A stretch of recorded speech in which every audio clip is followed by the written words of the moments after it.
कल्पना कीजिए कैसे समय के बारे में जहाँ चारों ओर अंधकार फैला हुआ और धरती पर सिर्फ हिंसा का ही माहौल हो। पेड़ पौधों का इस धरती पर नामो निशान नहीं होगा। बहुत ज्यादा तापमान बढ़ जाने के कारण लगभग सारी नदियाँ सूख गई होंगी और जो नदियाँ बची होंगी वो भी प्रदूषित हो गई होंगी। इसकी वजह से लोगों के पास पीने के लिए शुद्ध पानी नहीं होगा। पृथ्वी सूखी पड़ जाएगी और धरती पर सिर्फ अधर्म और अन्याय होगा। तब भगवान विष्णु इस धरती पर अवतार लेंगे भगवान कल्कि के रूप में, जो की एक सफेद घोड़े पर सवार होकर अपने चमचमाते तलवार के साथ आएंगे और धरती के सारे अधर्म और अन्याय का विनाश करेंगे। क्या ये केवल एक कथा है या फिर इसमें छुपे हैं कुछ गहरे रहस्य? इस वीडियो में हम जानेंगे कल्कि अवतार कब और कैसे प्रकट होंगे और उनकी विशेषताएं क्या होंगी और वो किस प्रकार इस दुनिया को बदल देंगे। तो चलिए जानते हैं भगवान विष्णु के आखिरी अवतार भगवान कल्कि के बारे में।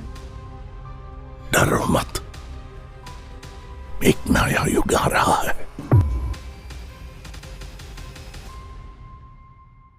हिंदू शास्त्रों के अनुसार अब तक 3 युग सतयुग, त्रेता युग और द्वापर युग बीत चुके हैं और जो चल रहा है वो है कलयुग। कलयुग समय चक्र के 4 युगों में से आखिरी युग है। कलयुग के आखिरी में अधर्म और अन्याय बहुत ज्यादा बढ़ जाएगा और उस अधर्म का सबसे बड़ा कारण होगा राक्षस कली, जो कि बुराई और हिंसा का प्रतीक है। लालच ही कली का सबसे बड़ा हथियार है जिससे वो लोगों को अपने वश में करता है और लोगों को अपना गुलाम बनाता है। कली इतना ज्यादा शक्तिशाली होगा कि लोग उसके कहने पर कोई भी पाप करने में संकोच नहीं करेंगे। तब धरती के सारे पाप और अन्याय का विनाश करने के लिए भगवान विष्णु के 10वें अवतार भगवान कल्कि इस धरती पर जन्म लेंगे और राक्षस कली का अंत करके दोबारा सतयुग को आरंभ करेंगे। तो ये सब कैसे होगा? भगवान कल्कि के माता पिता कौन होंगे और उनका जन्म कहाँ होगा? राक्षस कली का अंत करने में उनकी सहायता कौन कौन करेगा? चलिए अब इसके बारे में जान लेते हैं। भगवान कल्कि के बारे में बहुत से हिंदू ग्रंथों में उल्लेख मिलता है, जैसे कि अगर आप श्रीमद् भागवत पुराण पढ़ेंगे तो उसमें आपको 12वें स्कंद के 2 अध्याय में लिखा मिलता है कि एक संबल ग्राम होगा और विष्णु यश नाम के एक ब्राह्मण होंगे जिनके घर पे भगवान कल्कि का जन्म होगा। अब ये जो संबल जगह है उसको अलग अलग लोगों ने अलग अलग जगहों पे बताया है, जैसे कि एक संबल ग्राम आपको उत्तर प्रदेश में भी देखने को मिलेगा और हिमाचल प्रदेश में भी देखने को मिलेगा। कई लोग संबल को संभाला भी बता देते हैं और कई लोग मानते हैं कि हिमाचल प्रदेश के सतलज घाटी के पास एक रहस्यमय गाँव है जहाँ पर कल्कि जी अवतार लेंगे। और ऐसा ही कुछ बौद्ध ग्रंथों में भी मिलता है, जैसे की एक बौद्ध ग्रंथ है काल चक्र तंत्र, जिसमें ये बताया गया कि जब धरती पर चारों तरफ पाप और अत्याचार होगा तब संभाला में एक राजा का जन्म होगा और वो धरती से सारे पाप को नाश करके एक अच्छे समय की शुरुआत करेंगे। लेकिन भगवान कल्कि का जन्म कब होगा? चलिए इसके बारे में जान लेते हैं। श्री कल्कि पुराण और अग्नि पुराण में उनके जन्म का एग्जैक्ट समय नहीं बताया गया है, लेकिन ये जरूर बताया गया कि कलयुग के अंत में उनका जन्म होगा और अभी कलयुग को बीते सिर्फ 5125 वर्ष हुए हैं और कलयुग की पूरी आयु 4,32,000 साल है और इस हिसाब से भगवान कल्कि का जन्म अभी होना बहुत दूर है। और इसी के साथ ये भी बताया गया कि उनके पिता का नाम होगा विष्णु यश और उनकी माता का नाम होगा सुमति। साथ ही जब जब भगवान विष्णु ने अवतार लिया उनके साथ साथ लक्ष्मी जी और शेषनाग ने भी अवतार लिया है। जैसे श्री राम के 3 भाई थे वैसे ही कल्कि जी के भी 3 भाई होंगे और उनकी पत्नी होंगी पद्मा, जो कि लक्ष्मी जी का अवतार होंगी। कल्कि जी को मुख्य रूप से भगवान विष्णु के 6वें अवतार परशुराम जी युद्ध की शिक्षा देंगे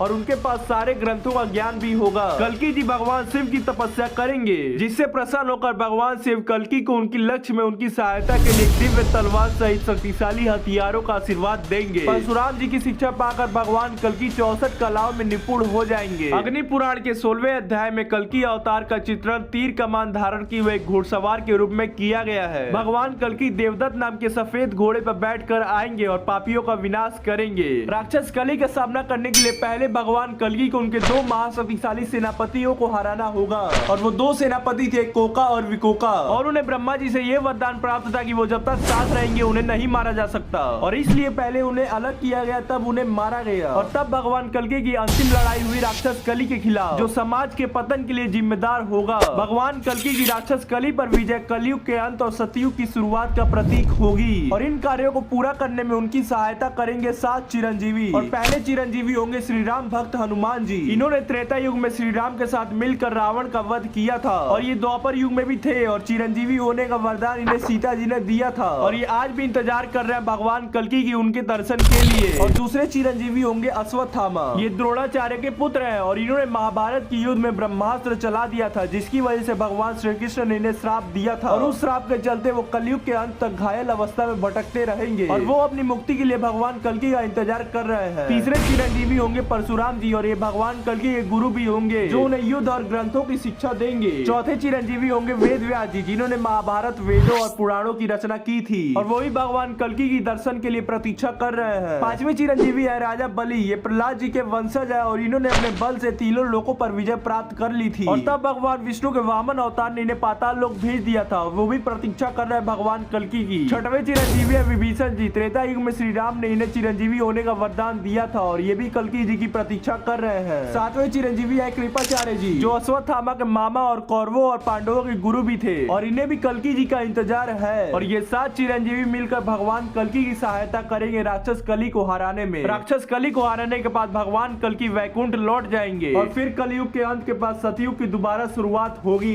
लेकिन क्या ये इतना ही ज्यादा आसान होगा? इसका जवाब है नहीं, क्योंकि राक्षस कली अभी भी इस धरती पे मौजूद है और राक्षस कली को भी भगवान कल्कि की भविष्यवाणी मालूम होगी और वो उसे बदलने की जरूर कोशिश करेगा। और अगर आपको राक्षस कली के बारे में और जानना है तो वीडियो को लाइक करें और चैनल को सब्सक्राइब करें। मिलते हैं किसी और वीडियो में।